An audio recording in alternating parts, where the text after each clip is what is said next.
ভাষা সৈনিক ও বিশিষ্ট লেখক আহমদ রফিক মারা গেছেন। বৃহস্পতিবার রাজধানীর বারডেম হাসপাতালে তিনি মারা যান। সেখানে তিনি লাইফ সাপোর্টে ছিলেন। মৃত্যুর সময় তার বয়স হয়েছিল ৯৬ বছর। ১৯৫২ সালে মেডিকেলের তৃতীয় বর্ষের ছাত্র থাকাকালে তিনি ভাষা আন্দোলনে সক্রিয়ভাবে যুক্ত ছিলেন। ফজলুল হক হল, ঢাকা হল ও মিটফোর্ড হাসপাতালে ছাত্রদের সঙ্গে যোগাযোগ রক্ষা করে চলতেন। পাশাপাশি তিনি সভা সমাবেশ ও মিছিলে নিয়মিত অংশ নিতেন।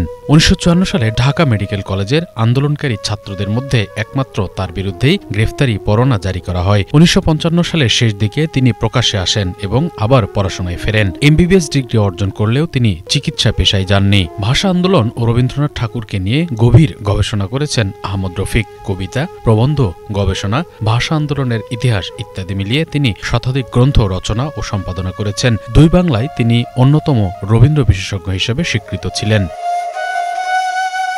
লেখালেখি, গবেষণা ও সংস্কৃতি চর্চার মধ্যেই কেটেছে আহমদ রফিকের দীর্ঘ জীবন। ১৯৫৮ সালে প্রকাশিত হয় তার প্রথম প্রবন্ধ গ্রন্থ শিল্প সংস্কৃতি জীবন। এরপর থেকে লেখালেখিতেই কাটিয়েছেন জীবন। তিনি ২১ পদক, বাংলা একাডেমি সাহিত্য পুরস্কার সহ বহু সম্মাননা পেয়েছেন। কলকাতার টেগর রিসার্চ ইনস্টিটিউট তাকে রবীন্দ্র তত্ত্বাচার্য উপাধি দেয়।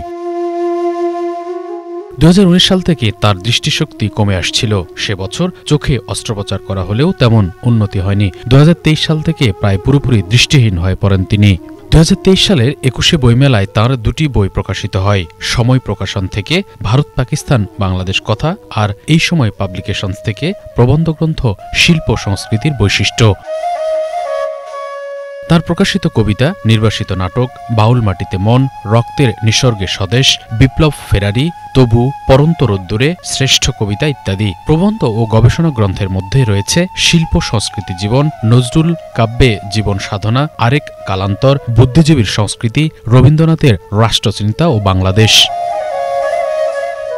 ভাষা শহীদদের প্রকৃত সংখ্যা নিয়ে গবেষণা শুরু করেও আলোর মুখ দেখেনি। তিনি বলেন, পুলিশের গোপন প্রতিবেদনে কি আছে সেটা জানতে পারলে ভালো হতো। এ বিষয়ে বহুবার লেখালেখি করেও লাভ হয়নি। তিনি বলেন, পুলিশের প্রতিবেদনে ২১ ও ২২ ফেব্রুয়ারিতে কতজন শহীদ হয়েছিলেন তার সঠিক তথ্যটা পাওয়া সম্ভব। তার মৃত্যুতে বাংলা সাহিত্য ও সংস্কৃতির এক উজ্জ্বল অধ্যায়ের অবসান ঘটল।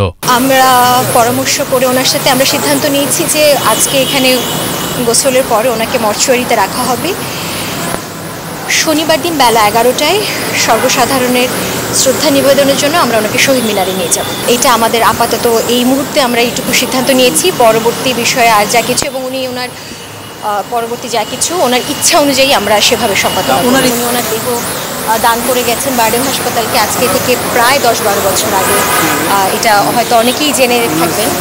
তো এটা ওনার শেষ ইচ্ছা যে ওনার দেহ আমরা দান করেছি। শুভ ইসলাম, বাংলা ভিশন, ঢাকা।